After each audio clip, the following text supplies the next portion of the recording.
তো হেল্ল' মাই dear student, মই আজি তোমালোকক তেনালী ৰহমান ক্লাছ 5ৰ যিখিনি তেনালী ৰহমানৰ যিটো চেপ্টাৰ সেইখিনি গোটেই মই আজি তোমালোকক এক্সপ্লেনেশ্যন কৰাই দিম।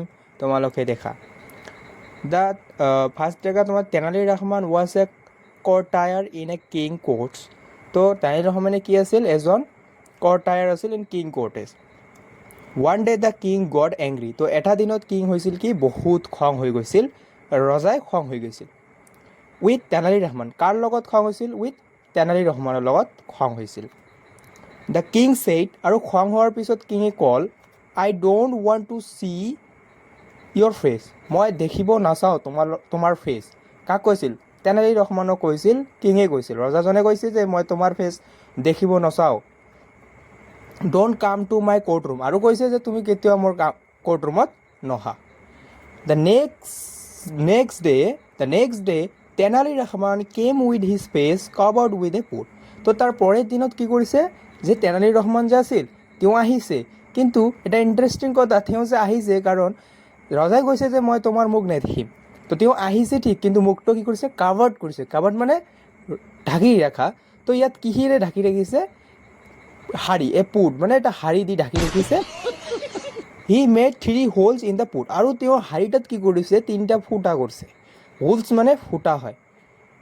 There were 2 holes for his eyes and 1 holes for his nose and mouth.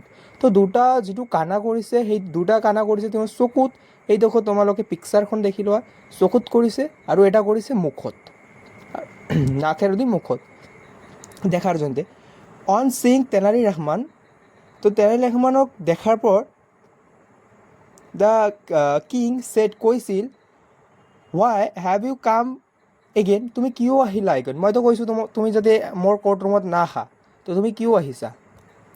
And why are you covering your face with the pot, আৰু তুমি কিয় তোমাৰ ফেচটো ঢাকি ৰাখিছা? শাৰী দি পুট দি কিয় তুমি তোমাৰ ফেচটো ঢাকি ৰাখিছা? তো তেনালী ৰহমান ৰিপ্লাইড কৰিছে, your majesty you said you don't want to see my face. তো তেনালী ৰহমানে কি ৰিপ্লাই কৰিল? ৰজাক ক'লে যে তুমিতো মোক কৈছা যে মোৰ ফেচ তুমি দেখিব নোৱাৰা, তো দেখিব নাচাইছে আৰু কি। তো তেনালী ৰহমানৰ ফেচ কোনে দেখিব নাচায়? ৰজাই দেখিব নাচায়। সেইকাৰণে তেনালী ৰহমানে এটা বুদ্ধি বিল কৰিয়ে শাৰীত মধ্যে হোলছ কাণা কৰিছে। এই পুটত কাণা কৰাৰ পিছত তেওঁ মুখটো ঢাকি আহিছে, কাৰণ ৰজাই চাইছে যে মই মুখ নাদেখাওঁ, মুখ দেখতে চাই নাই। তো তাৰ কাৰণে তেওঁ মুখটাই ঢাকি যাচ্ছে যে ইউ আর ভেরি ইন্টেলিজেন্ট, তুমি বহুত বুদ্ধিমান তেনালী। দুবার তেনালী কবল যে Rahman smiled and said, Tenali রহমানে কি করল? হাইল আৰু কল, থেংক ইউ ইয়'ৰ মেজেষ্টি। তো হাই ৰজাক ক'লে। তো এইখিনিয়ে।